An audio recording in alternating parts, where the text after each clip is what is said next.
And welcome to the Daily Space Weather. A lot of you may be focused on Earth today, but we are doing it again. So perhaps you don't have to. So the first thing we're checking out here is the colorized magnetogram. We have pretty low levels of solar activity here, pretty much the same set of sunspots as yesterday. 2953 has degraded a little bit further. It may lose its name today. 2954 has remained mostly stable. 2955 remains beta class, is still the most likely spot to see significant flares.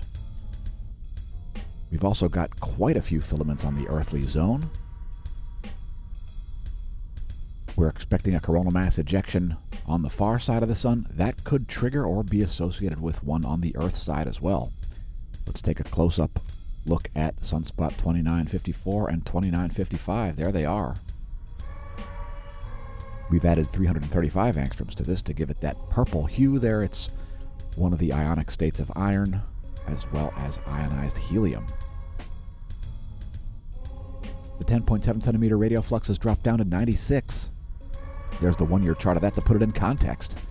Yeah, the chromosphere, the upper part of it, and the lower corona, just this area right in here, produces radio frequency, and it coincides with solar activity. And there you can see how proportional that is to the sunspot number, which is the red line. The black line's the radial flux. Let's move on to the Space Weather Enthusiast dashboard to see no space weather storms in the forecast.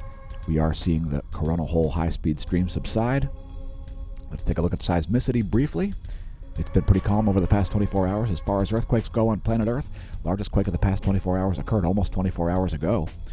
It was a 5.5 in Colombia. And leave us a comment if you felt that quake.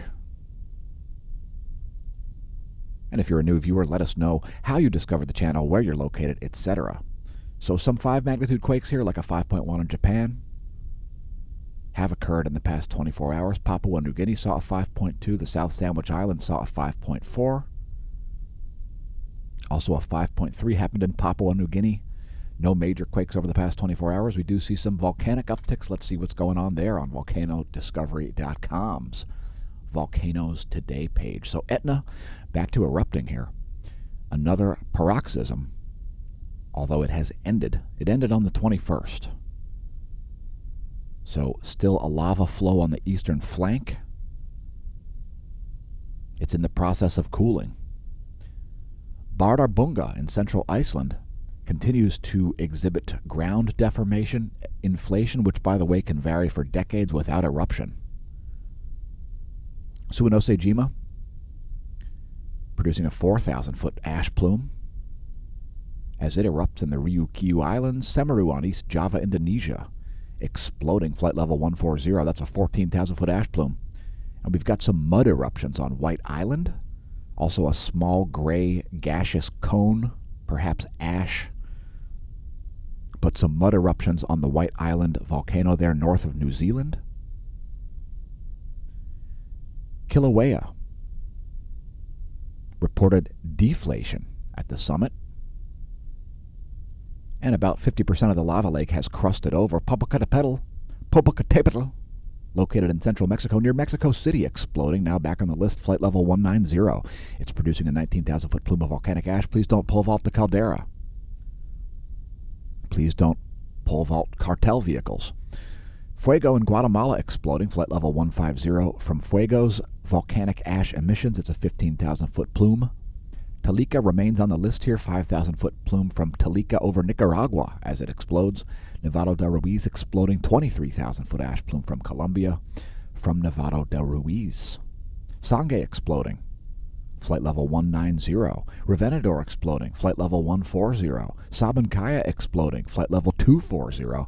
It's a 24,000-foot plume of volcanic ash. A great reminder to not pole vault the caldera. If you're interested in our merch, check out the links below the video. You can find links to it there. The print quality is spectacular, and we've put up all 27 of our designs available on the Redbubble shop. Those may go away on March 1st, so if you see something here you haven't seen before, make sure you scoop it up in February. All kinds of different products and designs available there. Links below the video and on our homepage at smashamash.com. Welcome to the Neo-Renaissance, folks. Thanks for tuning into the videos. Congratulations on realizing the channel exists. Did you know we're writing a publication to plausibly explain the mechanism underlying the solar cycles and solar polar field reversals? It's true, folks. It's true. So consider becoming a member of the Smash team if you enjoy the content and prefer to see it remain publicly visible. We put up some posts just today for gold and silver members, as well as some public posts. So we are out. We'll be putting out 2 more daily space weather videos. Don't forget to check our meteorology segment. If you haven't seen that, it's always interesting here at the Smash News Network, least busted name in news. I've been your host, Dan, a.k.a. Smash-O-Mash, signing off.